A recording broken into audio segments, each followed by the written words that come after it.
en direct, en public, à l'occasion de cette dernière journée. On est triste, on va bientôt se quitter. Une belle édition du SITL. Belle édition. Bonjour Valérie. Voilà, alors attends, je m'assure que les micros soient bien. Voilà. Valérie Leblanc, merci d'avoir accepté de coordonner cette exploration sur le transport, les transporteurs indépendants, les solutions. Voilà, comment ils font, comment ils s'adaptent, quelles solutions. Alors, ben, je t'écoute, tu as fait un gros boulot d'exploration avec tes relais. Alors Ton débrief. l'exploration a été fructueuse, elle a été basée sous le signe aussi de penser différemment des solutions existantes et des solutions novatrices. Donc là, je vous ai amené un petit portefeuille de solutions qui ont plutôt été vues de langue chargeur, mais qui peuvent absolument apporter de la valeur pour les transporteurs qui souhaitent s'équiper, qui souhaitent partager, qui souhaitent offrir des services à valeur ajoutée à leurs clients. Alors, très bien, alors on va les présenter les uns après les autres. Tout est dit, on peut. Alors, la première d'entre elles. La première d'entre elles, DataFret, avec Xavier qui nous Allez, rejoint. que l'on va accueillir chaleureusement, mesdames et messieurs, DataFret. Bonjour Xavier. Alors, Attends, ça va marcher. Ça va marcher. Alors, DataFret est une solution qui s'adresse à un problème particulièrement douloureux qui est le contrôle facturation. Exactement, et comme l'a dit Valérie, on l'a d'abord appliqué aux chargeurs. On travaille avec des grands groupes comme Sanofi ou les Galeries Lafayette. Ça a eu aussi une utilité pour les transporteurs parce que 60% approximativement du transport est externalisé en France. Donc ceux qui contrôlent le plus de factures ou qui ont le plus de factures à contrôler, c'est potentiellement les transporteurs. Très bien, merci. Alors voilà, tu connais le principe, présentation de la solution Bien en sûr. 1 minute, et puis après ton plan de développement, Xavier. Tout à fait. Donc la société s'appelle DataFret et on a commercialisé maintenant il y a 3 ans DataFret Facture, un logiciel de contrôle des factures de transport de marchandises. Comme je l'ai dit, on l'applique principalement d'abord aux chargeurs, des entreprises basées en France et aussi à l'étranger. Notre logiciel est utilisé dans 6 pays. Et récemment, on a eu aussi l'idée, en discutant avec Valérie, de détourner l'usage de notre logiciel destiné aux chargeurs pour l'appliquer aux transporteurs. Très bien, donc c'est effectivement une évolution importante. C'est une Euh, évolution importante et un voilà. nouveau marché pour nous. Alors, évolution importante, bien évidemment. Bah, écoute, c'est rapide hein, parce que tu as droit à 1 minute 30, tout va bien.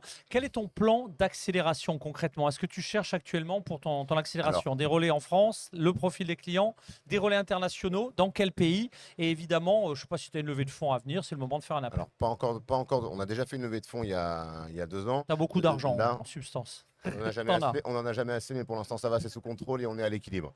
Nous, dans le plan de développement, on vise plutôt l'international. On a recruté un directeur commercial qui est arrivé récemment pour s'occuper des clients grands comptes en France, mais aussi pour s'occuper développer le marché espagnol. Il est basé à Barcelone. Donc d'abord l'Espagne, puis l'Italie. Espagne et Italie, 2 zones de développement pour DataFret. Exactement. Tout est dit? Tout est dit, merci Eh ben, beaucoup. mesdames et messieurs, on applaudit Merci, Xavier. Xavier. On va le laisser repartir à Bordeaux parce qu'effectivement, il a un train à prendre. Merci Xavier. Alors, quelle sera notre deuxième sur les 3 solutions remarquables identifiées? Alors, la deuxième, Ouais. Je t'ai trop baissé le micro. Vas-y, vas-y. donc la deuxième solution vient du Sud et elle propose une approche innovante d'optimisation à la fois en termes de productivité et en termes d'impact pour la gestion de tournée. Donc, d'abord, initialement tournée vers les clients. Cette solution finalement est très légère, très flexible et peut s'implémenter rapidement aussi pour les transporteurs pour leur permettre d'offrir à leurs clients une visibilité et une optimisation sans égale. Et donc, j'appelle l'équipe d'Eki sur le Allez, plateau. mais en musique et sous vos applaudissements, mesdames et messieurs. Allez, sous vos applaudissements, Deki. On vous a connu tout petit, on vous voit grandir, on est impressionné, hein, bravo. Allez, Deki en quelques secondes, c'est parti. Défi pour dernier kilomètre, on a conçu, ça marche pas? Ici, mais il faut aller chercher le son. Voilà. D'accord. Si Défi tu- pour voilà. dernier kilomètre, on a conçu en effet un gros moteur de mathématiques destiné au transport de marchandises sur route. Au départ, que sur le tronçon du dernier kilomètre. Aujourd'hui, élargi à tout tronçon de transport de marchandises sur route. Et qu'est-ce que fait ce moteur mathématique? En fait, il permet en effet aux transporteurs, à partir de ressources et de besoins de points à livrer, de lui proposer une tournée optimisée. Jusque-là, vous allez me dire, bon, bah, ok, on est déjà nombreux à le faire. Sauf que notre tournée optimisée, c'est la seule qui associe à la fois des indicateurs de productivité et des indicateurs de réduction d'impact. Donc, vous allez pouvoir faire les deux en même temps, le piloter, accepter la proposition et donc mettre en œuvre ou réoptimiser à nouveau sur des critères que vous pouvez tout simplement choisir entre la distance parcourue, le temps passé, le taux de remplissage ou les émissions de gaz à effet de serre. Et quand on dit mesurer en fait l'impact, on mesure l'impact sur les 3 négativités que représente ce transport de marchandises. La pollution de l'air, donc les émissions de gaz à effet de serre, donc le CO2, les particules fines, pas que le CO2. Les nuisances sonores, qui est le deuxième problème dont on entendra bientôt parler, je pense, politiquement. Et le troisième, qui sont la congestion de la voirie. Donc, en fait, on associe en fait, une mesure d'impact en prédictif sur ces indicateurs-là. On le mesure a posteriori. Et donc, notre outil de mathématiques est enrichi avec du machine learning grâce à l'apprentissage au fil du temps et du travail. Donc, on est les seuls vraiment à piloter les deux. Et on fait ça de manière assez simple. Tu as raison, Valérie. Notre particularité, c'est qu'on est très spécialisé sur cette optimisation de routine associée à de l'impact et qu'on peut mettre ça en place très aisément. Dans un système déjà existant, on peut plugger, ou bien en format SaaS, petite, moyenne, grosse entreprise de transport peut tout de suite piloter ces outils. C'est très, très clair. Plan d'accélération, développement, quelles sont les priorités 2025? Eh bien, c'est les transporteurs. On a déjà quelques gros transporteurs à notre actif. On aimerait pouvoir connaître et comprendre peut-être même les plus moyens. Ils sont plus difficiles à toucher, ils ont moins pignon sur rue. Bien Ils ont sûr. tout autant besoin de nos outils qui sont plus simples à porter, qui sont aussi moins onéreux, je pense. Et c'est normal, on n'a pas les mêmes fonctionnalités non plus. Donc, il y a ça.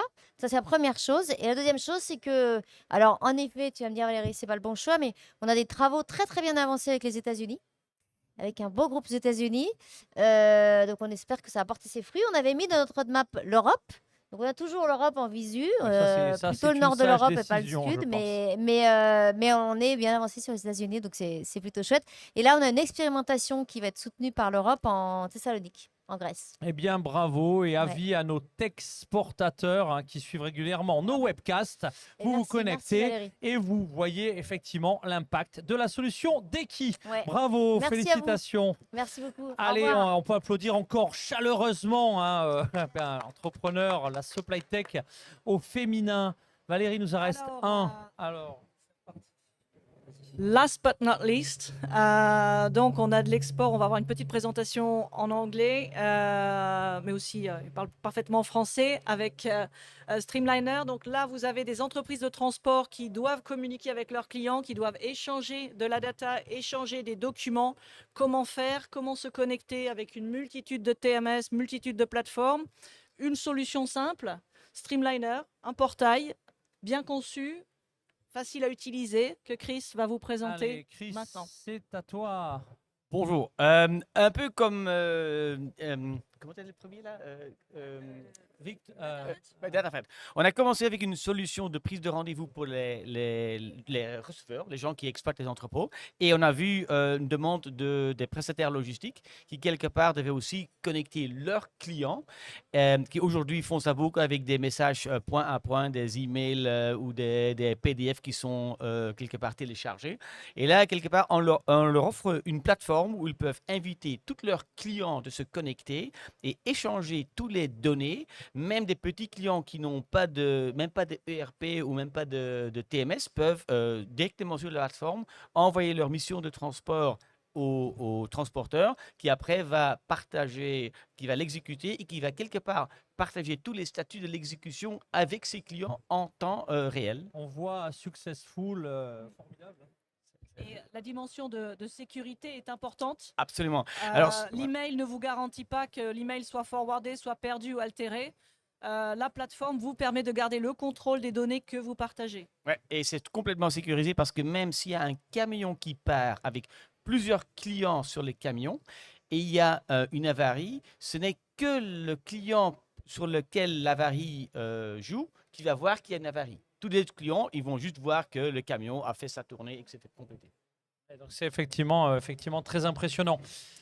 Quel est le plan de développement de la solution? Voilà, alors, notre développement, c'est dans 2 axes. C'est d'abord d'offrir plusieurs nouvelles fonctionnalités. Par exemple, maintenant, on est sur le multimodal, ce qu'on développe ensemble avec le groupe CEP.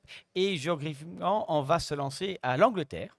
Pas encore aux États-Unis, mais maintenant, Tu as on est déjà en payé ton Belgique. ETA? Voilà, on l'a noté. 12 €, Aujourd'hui, il y a une 60aine de plateformes qui tournent déjà sur Streamliner. On a fait 250 000 commandes l'année passée. On a des plateformes en Roumanie, en Allemagne, en Belgique, en Hollande, France.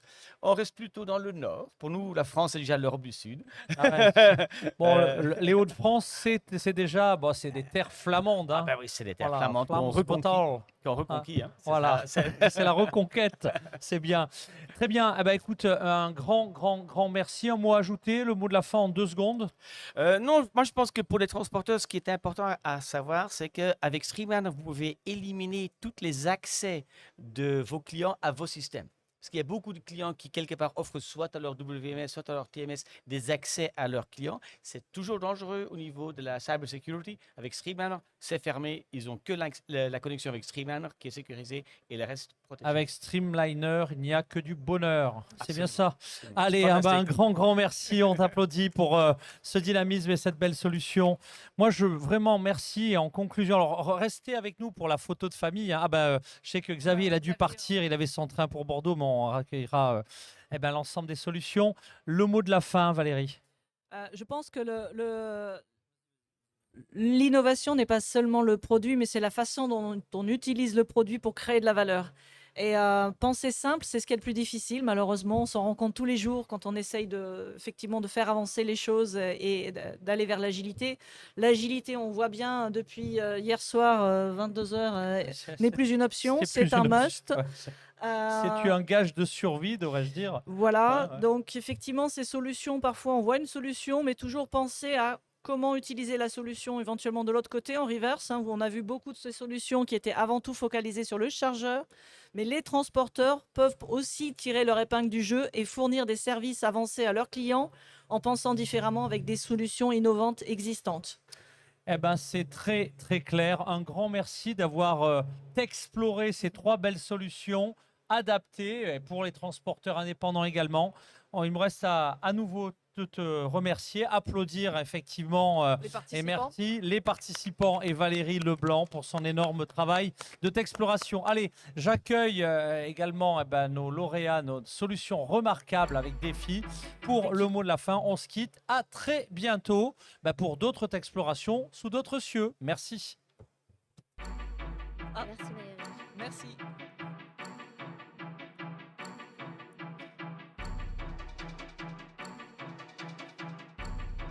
Merci.